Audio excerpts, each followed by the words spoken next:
I hope you all are fine, healthy, wealthy, and wise. I'm good too. I'm back with another day of reviewing another scene of our favorite novel, जन्नत के पत्ते. So, आज हम कौन सा scene review करेंगे? आज हम एक इम्पॉर्टेंट और कहते हैं ना टर्निंग पॉइंट, जो एक तरह से मतलब इतना नहीं but very significant scene of the novel. और वो ये है कि जब हया और जिहान का मतलब ऑफिशियल जो पहला टाकरा है वो होता है. और आई नो ये सबका आप में से बहुत से लोगों का ये भी बहुत फेवरेट सीन होगा, मेरा भी है, क्योंकि इस सीन की ना बहुत सी लेयर्स हैं. ये सीन कहते हैं ना, there is more to this scene than meets the eye. मतलब आपको जो नज़र आता है उससे कई गुना ज़्यादा ही लेयर्स का ये सीन है, जो कि जन्नत के पत्ते के टू बी ऑनेस्ट काफ़ी सारे सीन्स हैं.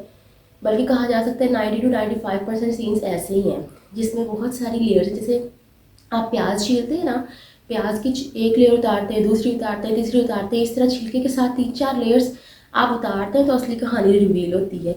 और ये जो है हमारा ये नॉवल खूबसूरत सा, ये भी ऐसा ही है कुछ. तो आज हम वो सीन पढ़ेंगे जब हया जो है, लास्ट टाइम हमने बात किया था कि हया जो है, मैंने बॉल पॉइंट क्यों पकड़ा हुआ है भाई, मैं हया को सबक थोड़ी देने लगी हूँ. तो लास्ट टाइम जब हमने सीन पकड़ा था, कौन सा पढ़ा था हमने, सीन रिव्यू किया था कि जब हया और डीजे का फर्स्ट जो है ज़िंदगी की फ़र्स्ट फ्लाइट सफ़र वाला सफ़र, इंग्लिश वाला जो सफ़र है. अच्छा, तो अब वो लैंड कर गई हैं और उनका वो सारा जो हॉस्टल का सीन था, उनको जब डर जाती हैं, स्नोफॉल हो रही होती है और वो रिग्रेट करती हैं कि मैंने ये दुआ मांगी है क्योंकि यहाँ स्नोफॉल हो, यहाँ नहीं होनी चाहिए थी. और फिर वो अपना डॉर्म चेंज करा लेती हैं. उस सीन को हमने रिव्यू नहीं किया क्योंकि उसमें ऐसा कोई मतलब क्लाइमैक्टिक सीन नहीं थे, मतलब मज़े के वो भी हैं. तो आज हम जिस सीन को रिव्यू करेंगे वो हम स्टार्ट करते हैं. तो अब जो हाले नूर है वो हया को लेकर, सुबह डीजे तो जाहिर है वो नीचती है तो वो तो सोई रह गई है, और हया को लेकर जो है हाले नूर पहुँच गई है उसका फ़ोन कार्ड एक्टिवेट करवाने. फ़ोन रजिस्टर्ड नहीं हो सके थे. एविया की दुकान पहले तो मिली नहीं, दूसरी मोबाइल कंपनियों की वो दुकानें हर जगह मौजूद थीं. एक दुकान मिली थी लेकिन उसमें जो था वो बंद होने के करीब थी, और उसके लिए अब जो शॉपकीपर है उसने उनकी मिन्नतों के बावजूद वो दुकान बंद कर दी और कहा कि आप कल आइएगा. बस करो हाले, बाद में हो जाएगा ये काम, अब मुझे शर्मिंदा मत करो, जो कि हया ने कहा जब हाले उसे बार बार मतलब अपोलोजाइज़ कर रही थी कि शायद मेरी वजह से ये काम नहीं हुआ, मुझे जल्दी आना चाहिए था और मतलब मेरी गलती है. खैर तुम्हारा दूसरा काम तो करूँ, जहांगीर चलते हैं. अब जो है हया अब बंदा सोचता है कि इसने जहांगीर के नाम पर लाइक ये क्यों नहीं चौंकी, या क्यों इसने एकदम से ना मतलब अलर्ट नहीं हुई कि जहांगीर जा रहे हैं हम, क्यों. हया का कोई रिएक्शन नहीं था. इसकी भी आगे बहुत मज़े की एक्सप्लेनेशन है कि वो हमेशा उस कार्ड पर, जो कार्ड उसने मुड़ा तोड़ा सा कार्ड पर्स से निकाला, उस पर हमेशा सिहांगीर लिखा हुआ था सी से. तो उसको फिर बाद में ये बात जो है ना, वो उसका माइंड ब्लो होता है कि भाई ये तो जहांगीर था, it was always Jahangir not Sihangir, but she didn't know that. तुम एड्रेस दिखाओ, हम पहुंचने वाले हैं. किधर? हया ने ना समझी से ड्राइव करती हाले को देखा. जहांगीर, और किधर? वहाँ क्या है? तुम्हारी आंटी का घर. कल कहा था कि तुम्हें ले जाऊंगी, सुबह बताया भी था, भूल गई. तो मुझे उधर ले जा रही हो? वो हक्का बक्का रह गई. हाँ ना, अब एड्रेस बताओ, स्ट्रीट नंबर तो मुझे याद रह गया है, आगे बताओ. अब जो हया है वो हाले नूर जो है वो हया को उधर गेट के आगे सिकंदर शाह का जो मेंशन तो नहीं है घर है, उसके आगे ना छोड़कर चली गई हैं और कहा कि घंटे 2 घंटे में ना मैं तुम्हें पिक कर लूँगी. तो अब हया ने जो है वो उनकी नेम प्लेट देखी, सिकंदर शाह ही लिखा हुआ है. उसने बेल ड्रीम की है और अब अंदर से तुर्क में नाम लिखा उसके फूफा का ही था. उस घर में बहुत सी लकड़ी की खिड़कियाँ बनी थी और शायद कोई खिड़की खुली थी जिससे मुसलसल एक ठक ठक की आवाज़ आ रही थी, जैसे कोई हथौड़े या कुल्हाड़े को लकड़ी पर जोर से मार रहा हो. उसने कपकपाती उंगली घंटी पर रखी. घंटी बजते घंटी से उंगली हटाई तो ठक ठक की आवाज़ बंद हो गई. चंद लम्हे बाद लकड़ी के फर्श पर कदमों की चाप सुनाई दी. कोई अनजानी जुबान बड़बड़ाता दरवाज़ा खोलने आ रहा था. ब्लू जीन्स और ऊपर ग्रे स्वेटर में मलबूस वो एक हाथ में हथौड़ी पकड़े खड़ा था. स्वेटर की आस्तीनें उसने कोहनियों तक मोड़ रखी थी और उसके कसरती बाजू झलक रहे थे. हया ने धीरे से सर उठाकर देखा. उसका सांस लम्हे भर को साकत रह गया. वो वैसा ही था जैसे बचपन में अपनी तस्वीरों में लगा करता था. वही भूरे मायल बाल जो बहुत स्टाइलिश अंदाज में माथे पर गिरते थे, पुरकशिश आंखें, उठी हुई मगरूर नाक, सुनहरी रंगत के तीखे नखूश. बिलाशुबा वो बहुत हैंडसम था. सिन कम सिन, उसने तुर्क में कुछ पूछा तो वो चौंकी। सबीन सिकंदर का घर यही है?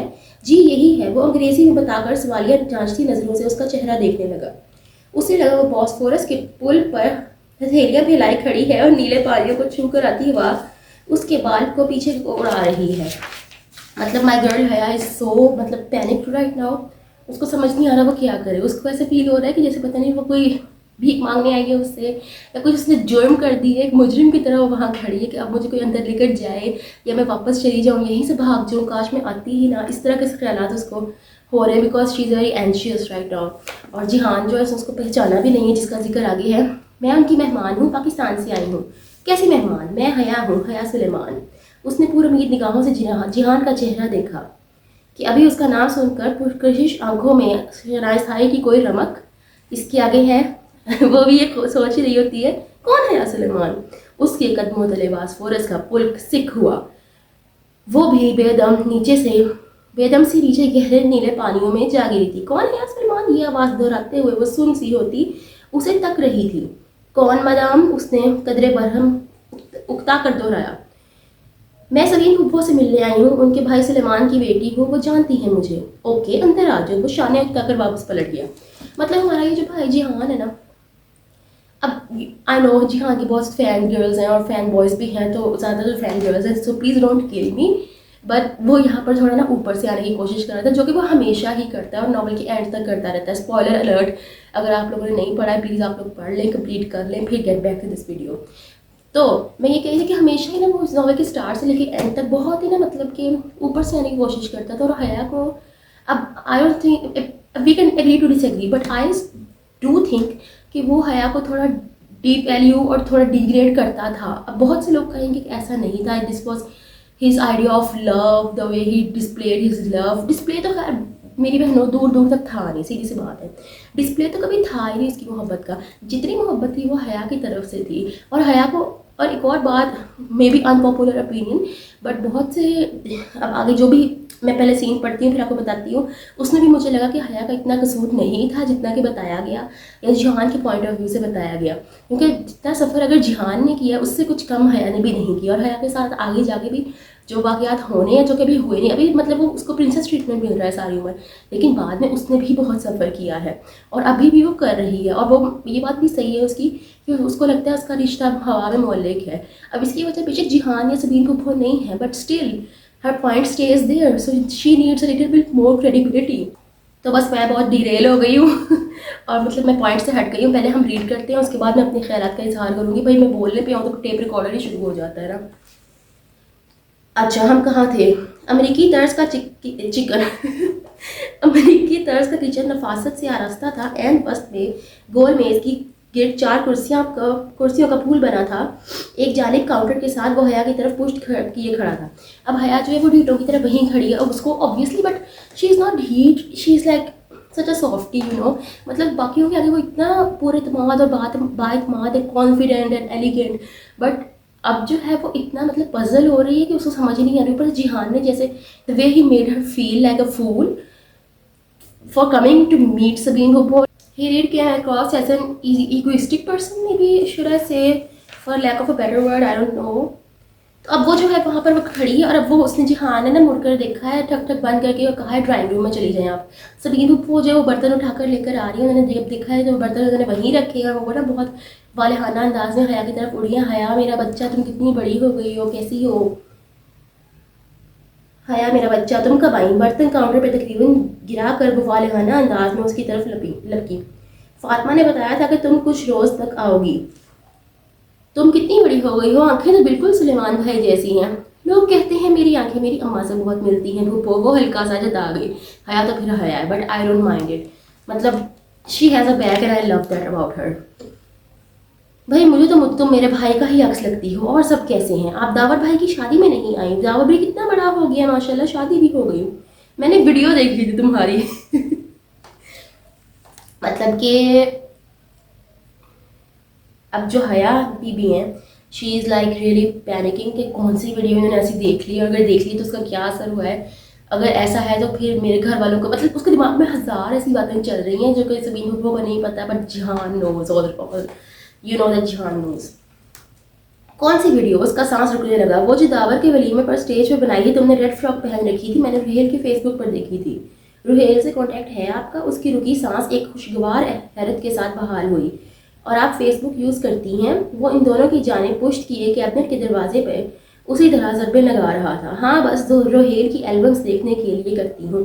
तुम इस्तेमाल करती हो फेसबुक? नहीं, पहले करती थी, फिर छोड़ दिया। मुझे ये सोशल नेटवर्क्स पसंद नहीं है।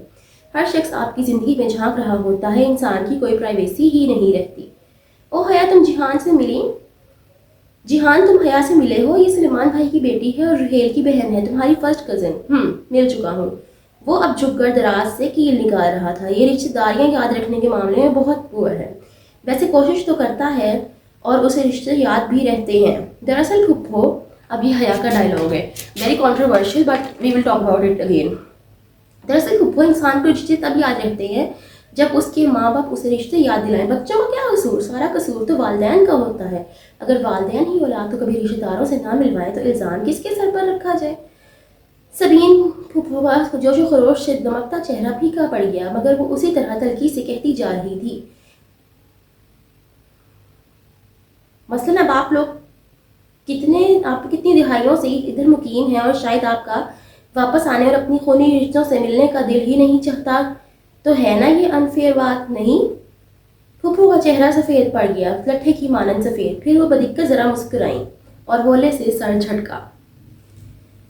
सो गाइस, मुझे लगता है हम ऐसे पिवटल पॉइंट पर पहुँच गए कि जहाँ हमारा आगे बढ़ना मुश्किल नहीं, नामुमकिन है, क्योंकि ये सीन बहुत इंपॉर्टेंट है। और नेक्स्ट सीन मैं कोशिश कर रही थी कि मैं इस रिव्यू में इसको पूरा कर लूँ, but I don't think so it's possible now, because you know मेरी जो है ना फड़फड़ाती दुखती रग उस पर हाथ पड़ा है। तो इसके बारे में डिस्कस करना बहुत इंपॉर्टेंट है, क्योंकि जब आप पहली दफ़ा नॉवल पढ़ते हैं तो तब आप एक फ्लो में पढ़ते हैं, लेकिन दूसरे जब आप पढ़ते हैं तो आपको दिल करता है आपने किसी ऐसे बंदे से डिस्कस करें जिसने पहले से ये नॉवल पढ़ा हो, या एटलीस्ट वो सीन पढ़ा हो। या नहीं, पूरा नॉवल पढ़ेंगे तो जाहिर है आपको सीन की सारी जो क्रोनोलॉजी है वो आपको तब समझ आएगी। तो इसके बाद जिहान के भी डायलॉग थे कुछ, और कुछ मतलब और बातें भी थी, इवेंट्स भी थी फुप्पो के घर में, जो कि हम अगली दफ़ा डिस्कस करेंगे। अभी हम क्या डिस्कस करेंगे? तो जब मैं ये सीन पहली दफ़ा पढ़ रही थी आज से 7-8 साल पहले, जैसा कि मैंने आपको बताया मैंने ये नॉवल पहली दफ़ा पढ़ा था, तब मुझे ये सीन ना लगा था कि मतलब जी हाँ, आप जब पढ़ते ना तो आई डोंट नो अबाउट यू, जब मैंने पहले दफ़ा ये सीन पढ़ा, जब जिहान का जो कोर्स सा रिएक्शन था, हया को वो जानता नहीं था या कुछ भी, अभी तो हम हया के पर्सपेक्टिव से ये नॉवल देख रहे हैं ना, उसके हिसाब से मुझे बहुत बुरा लगा था जिहान का रिएक्शन। माइंड यू, हया का कुछ भी मुझे बुरा नहीं लगता, यू नो हया इज़ माई स्पिरिट एनिमल, तो मुझे उसका कुछ भी बुरा नहीं लगता, उसका जो करती है वो सही करती है भाई। मुझे पूरे नॉवल में उसका कुछ भी बुरा नहीं लगा, टू बी वेरी ऑनेस्ट। वो कहीं भी मतलब परपेट्रेटेड नहीं थी वायलेंस की या अब्यूज़ की। उसके साथ गलत हुआ जो कुछ हुआ, लेकिन उसने कभी किसी का गलत किया नहीं, जो कि थोड़ा बहुत दिखाया गया कि उसको मतलब वो बात दिल में नहीं रखती थी, ब्लंट थी, but I like that about her. Personal opinion, I guess you can agree to disagree.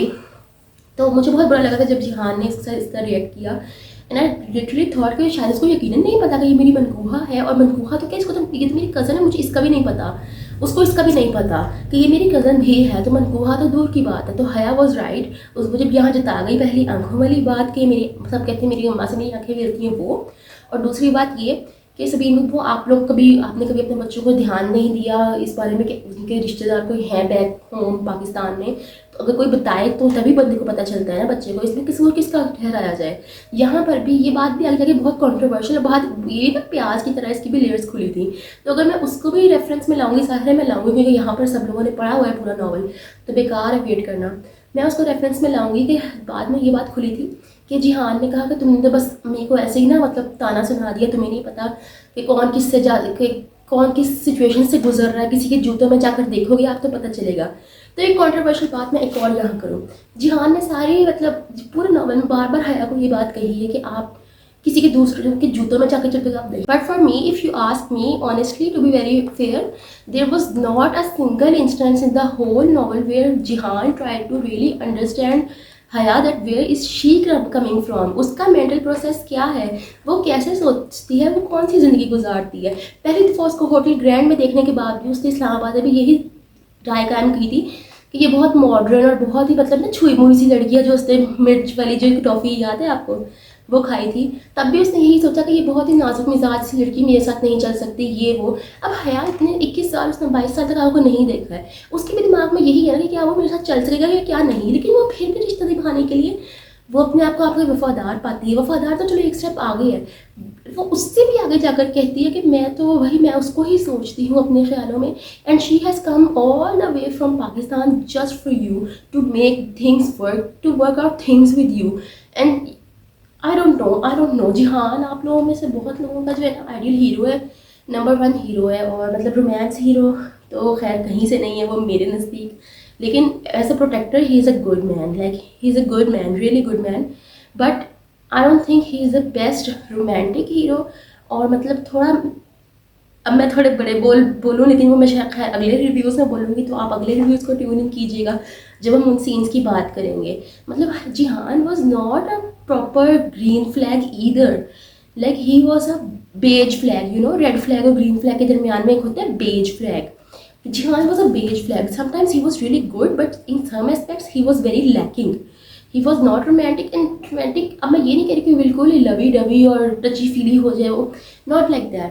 But he lacked assessment of others' mindset, what's going on in their mind. खुद वो मतलब अगर देखो हर तरह के लोग होते हैं, अब मैं हो सकता है इस तरह की हूँ कि मैं किसी का पर्सपेक्टिव नहीं देखती, लेकिन फिर मैं उससे एक्सपेक्ट भी ना करूँ ना कि वो मेरा पर्सपेक्टिव देखे, वो मेरे जूतों में आकर घुस कर देखे कि मैं क्या सोच रही हूँ, मैं किस ट्रॉमा से गुजरी हूँ ज़िंदगी भर, मेरे पेरेंट्स के साथ क्या हुआ, मेरे पेरेंट्स ने कुछ किया या नहीं किया, मैंने इस भी मैं किसी से एक्सपेक्ट भी नहीं करती। But Jihan would always expect Haya to like understand where he is coming from, but would pay no heed to where she is coming from, or put no effort in understanding what's her mindset, what she wants, and would just put the blame on her all the time. I mean, it's controversial, I know that, but to be fair, I don't care even about that because I have read it so many times. और अगर आप maturely अगर आप पढ़ेंगे ना इसको, एक तो मैं no disrespect to anybody, but एक वो छोटी छोटी जो निबीस भी होती है ना, for the lack of a better word, I am sorry, जो छोटी छोटी निबीस भी होती है ना 14-15 साल की, वो कहती हैं Jihan Sikandar the ultimate green flag of the novel world. तो मेरी बहनों, जब आप बड़ी होंगी आपको खुद समझ आएगा कि एक रोमांटिक हीरो इंपॉर्टेंट नहीं है, एक अंडरस्टैंडिंग बंदा इंपॉर्टेंट है, जो आपको कम से कम he knows and he if he doesn't know, but he makes an effort to come forward and know where you are coming from, what's your mindset. शिकायतें देखिए हर रिलेशनशिप में होती है, बट रिलेशनशिप वो वर्क करते हैं where two people are willing to come forward and make an effort to make things better. और इस तरह से एफर्ट जितनी भी मुझे नज़र आई है अब तक, ये पूरे नॉवल में आप कुछ भी समझ लें, I don't know, to be fair मुझे हमेशा ही हया की तरफ से एफर्ट नज़र आई है। जिहान की तरफ से अगर कुछ थोड़ी बहुत थी भी तो वो एक तो बहुत जल्दी ना उसकी ना माइंड से डिल्यूड हो जाता था हया की तरफ से। उसने वीडियो देख ली हया की नाचते हुए की, उसने कहा कि जी ये तो है ही ऐसी, और पता नहीं ये क्या करती है, क्या कैसे कैसे कैसे करती है ये, और मतलब कि मैं मतलब सुलेमान मामू खुद तो सॉरी ताया फुरकान तो बहुत कॉन्जर्वेटिव और बहुत वो बनते हैं, यू नो, इस्लामिक और टोपी वाले, मस्जिद में नमाज़ पढ़ने, उनकी बेटी हिजाब वाले, और उनकी करतूत देखो। उसने पहली बात वहाँ उसको ना डिग्रेड कर दिया बिल्कुल ही, उसको जाने बगैर। So guys this was the review of today. I think मैं बहुत ऑफ ट्रैक चली गई बात करते करते। खैर आप लोग मुझे प्लीज़ कमेंट्स में बताएं आप लोग क्या समझते हैं इस बारे में, क्या सोचते हैं, क्या मैंने सही कहा, क्या मैंने गलत कहा। We can always agree to disagree, respectfully disagree and agree. मतलब बदतमीज़ी की ज़रूरत नहीं है, ना मैं आपके साथ बदतमीज़ी करूँगी ना आप। प्लीज़ कमेंट्स में थोड़ा डिटेल मत होइएगा, आपको जो भी आप रिस्पेक्टफुली अपना ओपिनियन मेरे आगे रख सकते हैं, मैं उस पर कमेंट करूँगी, या हो सकता है नेक्स्ट वीडियो में उसको हम डिस्कस करें, तो हम कॉर्डियली और मतलब बहुत खूबसूरती से अच्छे अंदाज में भी हम बात कर सकते हैं। अगर हमारे कोई हैं भी इस तरह के डिसएग्रीमेंट्स, उनको हम अच्छी तरह सॉर्ट आउट कर सकते हैं, and then we can be cordial about it and good about it and not be you know bad about it. So how did you like this review? What are your comments? Please tell me in the comment section. Like this video, comment on this video, and subscribe to my channel and hit the bell icon so that you get a notification every time I upload a new video. Until then, goodbye, Allah Hafiz.